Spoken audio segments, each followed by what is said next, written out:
வணக்கம் 7 Winstar technology. இப்போ நம்ம பார்க்குற வீடியோ என்னென்னு பார்த்தீங்கன்னா ஆஸ்சிலோஸ்கோப், அதாவது சிக்னலை செக் பண்ணக்கூடிய ஒரு மிஷின். அந்த மிஷினை நான் அசம்பிள் பண்ணியிருக்கேன். சிம்பிளான கான்செப்ட் தான். அதை எப்படி ஸ்பேர்ஸை ஃபுல்லாக எப்படி செக் பண்ணுறது, அந்த சிக்னலை எப்படி நம்ம செக் பண்ணுறது, இந்த மாதிரி விஷயங்கள் நம்ம இந்த வீடியோவில் பார்க்க போகிறோம். இந்த வீடியோவை தொடர்ந்து பாருங்கள், அப்போ நான் சொல்கிற விஷயங்கள் உங்களுக்கு புரியும். அதாவது இந்த வீடியோவில் ஸ்பேர்ஸை ஃபுல்லாக செக் பண்ணுற கான்செப்டும், அதை நான் அந்த ஆஸ்சிலோஸ்கோப் கான்செப்டை எப்படி நான் ரெடி பண்ணேன், அந்த டெமோ கான்செப்டை நான் உங்களுக்கு இதில் காமிக்க போகிறேன். வாங்க வீடியோக்குள்ளே போகலாம். இந்த பாக்ஸில் நான் பண்ணியிருக்கேன், அதை உங்களுக்கு காட்டுறேன் பாருங்கள். இந்த பாக்ஸில் பார்த்தீங்கன்னா 2 டெஸ்டிங் பாயிண்ட் ரோப் கொடுத்துருக்கேன், ரெட் பிளாக் கொடுத்துருக்கேன். அடுத்து பார்த்தீங்கன்னா ஒரு ஹெட்ஃபோன் லைன் ஒரு கான்செப்டை இதில் கனெக்ட் பண்ணியிருக்கேன். இதை வச்சு நம்ம எப்படி ஃபங்க்ஷன் ஆகுன்னு சொல்லி பார்க்க போகிறோம், காட்டுறேன் பாருங்கள். இப்போ இந்த கான்செப்ட் ஒரு அப்ளிகேஷன் இன்ஸ்டால் பண்ண வேண்டியிருக்கும். ஆஸ்சிலோஸ்கோப்ன்ற ஒரு அப்ளிகேஷன் மொபைலில் இன்ஸ்டால் பண்ணணும். இன்ஸ்டால் பண்ணிட்டு மொபைலில் இதை கனெக்ட் பண்ணிட்டு நம்ம சிக்னல் வேரியேஷனை உங்களுக்கு காமிக்க போகிறேன் பாருங்கள். மொபைலில் ஆஸ்சிலோஸ்கோப் அப்ளிகேஷனை இன்ஸ்டால் பண்ணியிருக்கேன். இப்போ இதை கனெக்ட் பண்ணி இதோட சிக்னல் வேரியேஷனை நம்ம கண்டுபிடிக்க போகிறோம் பாருங்கள். நான் இந்த ஹெட்ஃபோன் லைனை கனெக்ட் பண்ணேன். ஹெட்ஃபோன் ஹெட்செட்டை நான் இந்த ஃபோனில் கனெக்ட் பண்ணுறேன். கனெக்ட் பண்ணதுக்கப்புறம் அதோட வேரியேஷன் எப்படின்னு சொல்லி தான் நம்ம இந்த வீடியோவில் நீங்கள் முழுமையாக பார்க்க போகிறீங்க. இப்போ கனெக்ட் பண்ணதுக்கப்புறம் பாருங்கள், இதில் வேரியேஷன் எதுவுமே இல்லாமல் இருக்குது. இதுக்கு முன்னாடி யூஸ் பண்ணது பார்த்தீங்கன்னா மைக்லேருந்து டேரெக்டாக வரனால அந்த வேரியேஷன் தெரிஞ்சு. இப்போ இதை ஹெட்செட்டை கனெக்ட் பண்ணிட்டேன். இந்த பாக்ஸில் ஆஸ்சிலோஸ்கோப் கான்செப்ட் வச்சு நான் ஹெட்செட்டை கனெக்ட் பண்ணி இப்போ இதில் என்ன வேரியேஷன் இருக்குது, ஸ்பேர்ஸ் எப்படி செக் பண்ணுறதா நம்ம பார்க்க போகிறோம். அப்போ 2 ரோப் வச்சு தான் நம்ம டெஸ்டிங் பண்ணவே போகிறோம். இப்போ பாருங்கள், ஜஸ்ட் உங்களுக்கு செக் பண்ணி காட்டுறேன் பாருங்கள். 2 ரோப்பை டச் பண்ணுறேன். டச் பண்ணோம் அந்த சிக்னல் வேரியேஷன் உங்களுக்கு தெரியும்.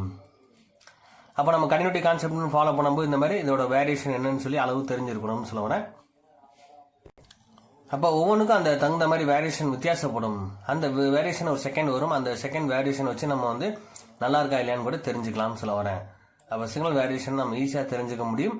அப்போ கான்செப்ட் ஒரு ஃபோன் எடுத்து நம்ம ஒவ்வொரு ஸ்பேரையும் செக் பண்ணி காமிக்கிறேன் பாருங்கள். அதை வச்சு நம்ம அந்த ஸ்பேரோட வேரியேஷன் சிக்னல் எந்த அளவுக்கு கடத்த முடியும், அதை விஷயங்கள் நம்ம முழுமையாக தெரிஞ்சுக்கலாம். வாங்க பார்ப்போம். இப்போ பாருங்கள், இதில் லைட்டிங் கான்செப்ட். எல்இடி பல்பில் நான் அந்த ப்ளஸ் மைனஸ் லைனை கனெக்ட் பண்ணுறேன். இந்த லைட்டான எரியுது, இந்த வேரியேஷன் உங்களுக்கு தெரியும்.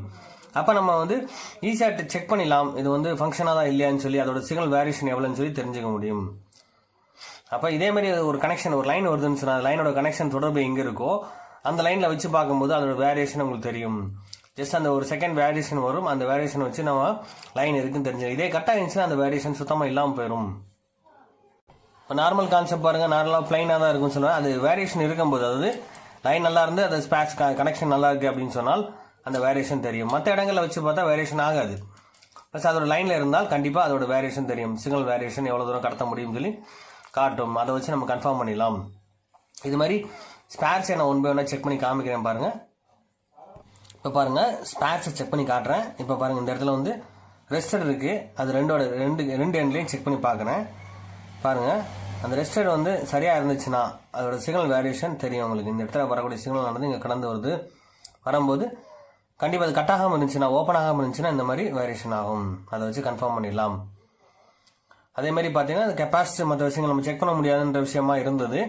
இப்போ அதை நெட்வொர்க் செக்ஷனை ஃபாலோ பண்ணுறது கஷ்டமாக இருந்தது. இப்போ நெட்வொர்க் செக்ஷனே நம்ம ஈஸியாக தெரிஞ்சுக்கலாம். இப்போ இந்த எல்லாம் கெப்பாசிட்டிக்குனால் அதோட சிக்னல் வேரியேஷன் எந்த அளவுக்கு அதை கடத்த முடியும் அப்படின்னு சொல்லி நம்ம தெரிஞ்சுக்கலாம்.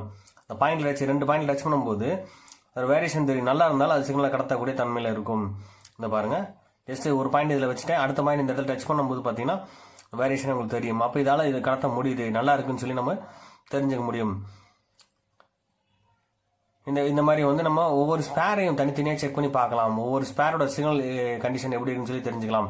அப்போ அந்த வைப்ரேஷன் சிக்னல் ஒவ்வொரு இடத்துக்கும் வித்தியாசப்படும். அப்போ அந்த சிக்னல் நோட் பண்ணி வச்சுக்கணும். எந்த ஃப்ரீக்வன்சி எவ்வளோ அளவில் வருது நம்மளுக்கு ரீடிங் அதுக்குவே காமிக்கும்.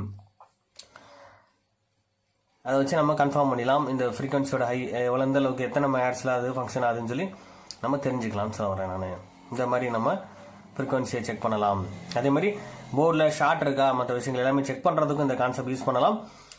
பேட்டரி பாயிண்டில் செக் பண்ணும்போது பார்த்தீங்கன்னா அதுக்கும் இடையில இருக்க ஒரு சர்க்யூட்டோட வேல்யூ கான்செப்ட் ஃபாலோ பண்ணும்போது இந்த சிக்னல் வேரியேஷனை கொஞ்சம் மாறும், வித்தியாசப்படும் சொல்லுவாங்க. இந்த மாதிரி நம்ம டேரெக்டாக அப்படி வச்சு பார்த்தா நிற்காது சார். ஒரு செகண்ட் தட்டி பார்க்கும்போது அந்த சிக்னல் வேரியேஷன் தெரியும். இதுக்கிடையில் சிக்னல் வந்து எவ்வளோ டைரக்ஷனில் ஃபங்க்ஷன் ஆகுதுன்னு சொல்லி தெரிஞ்சுக்க முடியும். இது மாதிரி ஒவ்வொரு இடத்துக்கும் இதை முழுமையாக நம்ம தெரிஞ்சுக்கணும்னு சொன்னால் இதை பற்றி நிறைய ரிசர்ச் பண்ணிட்டு இருக்கேன் நான். கண்டிப்பாக நெக்ஸ்ட் வீடியோவில் இன்னும் கிளியராக தரேன் உங்களுக்கு.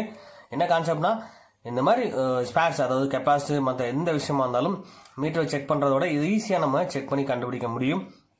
சில நெட்வொர்க் செக்ஷனில் வரக்கூடிய பாதை இருக்குது பார்த்தீங்கன்னா, லைன் வருது, ட்ராக் வருது அப்படின்னு சொன்னால் அந்த லைனில் வரக்கூடிய ஸ்பேர்ஸ் ஏதோ டேமேஜ் இருந்தாலும் கண்டுபிடிக்க முடியும். அதோட சிக்னல் வேரியேஷன் இப்போ கண்டுபிடி கான்செப்ட் வரும்போது இந்த லைனோட சிக்னல் தொடர்பு காட்டும். அதே கான்செப்ட் இடையில ஸ்பேர்ஸ் யூஸ் பண்ணும்போது ஸ்பேரோட சிக்னல் வேரியேஷன் காட்டும். இப்போ இந்த இடத்துல வந்து அது ஓப்பன் ஆயிடுச்சுன்னு சொன்னால், இந்த இடத்துல கட் ஆயிடுச்சுன்னு சொன்னால் கண்டிப்பாக இந்த சிக்னல் வேரியேஷன் இருக்காது. அது தெரிஞ்சுக்கலாம். அந்த லைன் அது ப்ராப்ளம் ஆயிடுச்சுன்னு தெரிஞ்சுக்கலாம். இது மாதிரி A to Z எல்லா இடத்துலையும் யூஸ் பண்ணலாம் சார். எல்லா இடத்துலையும் வந்து நம்ம வந்து யூஸ் பண்ண முடியும். ஒரு வேல்யூ கான்செப்ட் ஃபாலோ பண்ணாமல் இருந்தால் இப்போ டிஸ்பிளே லைன் இருக்குது, அதுக்கு என்ன சிக்னல் போயிட்டு இருக்கு, அது லைன் நல்லா இருக்கா இல்லையா, அதுக்கு இடையில சிக்னல் கரெக்டாக இருக்கான்னு சொல்லி செக் பண்ணும்போது, கிரவுண்டில் வச்சு நம்ம செக் பண்ணும்போது அதோட வேரியேஷன் நம்ம தெரிஞ்சுக்க முடியும்.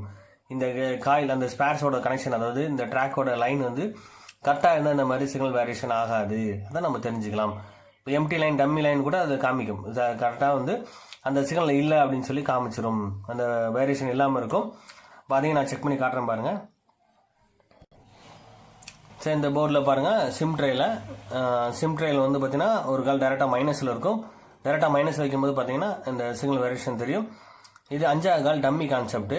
எல்லா சிம் ட்ரேலையும் அந்த 5 கால் டம்மியாக தான் இருக்கும், பெரும்பாலும் டம்மியாக இருக்கும். இந்த பாயிண்டில் பாருங்கள், எந்த ரியாக்ஷனும் இருக்காது, எந்த வேல்யூவும் இருக்காது, டம்மியாக இருக்க கான்செப்ட். இதே விஷயம் லைன் கட்டாக இருந்தாலும் உங்களுக்கு வந்து எந்த ரியாக்ஷனுமே காமிக்க. இந்த இடத்துல பாருங்கள் வேரியேஷன் ஃப்ரீக்வன்சி உங்களுக்கு தெரியுது பார்த்தீங்கன்னா, அப்போ இந்த ட்ராக் நல்லா இருக்குன்னு தெரிஞ்சுக்கலாம். அதே மாதிரி இந்த இடத்துல செக் பண்ணும்போது ஒன்றும் ரியாக்ஷன் இல்லை பார்த்தீங்களா. இந்த லைனை நான் ஆல்ரெடி கட் பண்ணி வச்சிருக்கேன். நல்லா ட்ராக்காக இருக்கும்போது பார்த்தீங்கன்னா லைன் வந்து ட்ராக் நல்லா இருக்குது அப்படின்னு சொன்னால் கண்டிப்பாக அந்த பாயிண்டில் அந்த சிக்னல் வேரியேஷன் உங்களுக்கு தெரியும். அதை வச்சு நம்ம தெரிஞ்சுக்கலாம். இதே பாருங்கள், இந்த பாயிண்டில் ஆல்ரெடி வந்து கட் ஆகிருக்குன்னு சொன்ன பார்த்தீங்கன்னா கட் பண்ணி வச்சிருக்கேன். இந்த ட்ராக்கில் பாருங்கள் ஒரு ரியாக்ஷனுமே இருக்காது. இந்த கால் வந்து நான் கட் பண்ணி வச்சிருக்கேன்.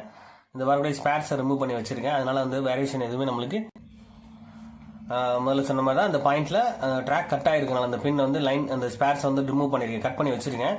இந்த இடத்துல ட்ராக் ஆனது இந்த லைனோட கனெக்ஷன் இங்கே வந்துட்டு அதுக்கப்புறம் இந்த ட்ராக்ல தான் வரணும். அந்த ஸ்பேரை ரிமூவ் பண்ணிட்டேன் நான். இந்த இடத்துல ட்ராக் இருக்கும், இந்த பக்கம் ட்ராக் இருக்காது. காரணம் அந்த ஸ்பேர் ரிமூவ் பண்ணிட்டேன். அப்போ அந்த சிக்னல் ஆனது இந்த பக்கம் கடந்து வராது. அதை வச்சு நம்ம தெரிஞ்சுக்கலாம். இந்த பக்கம் வரக்கூடிய சிக்னல் ஆனது கட் ஆயிரும் கன்ஃபார்ம் பண்ண முடியும்.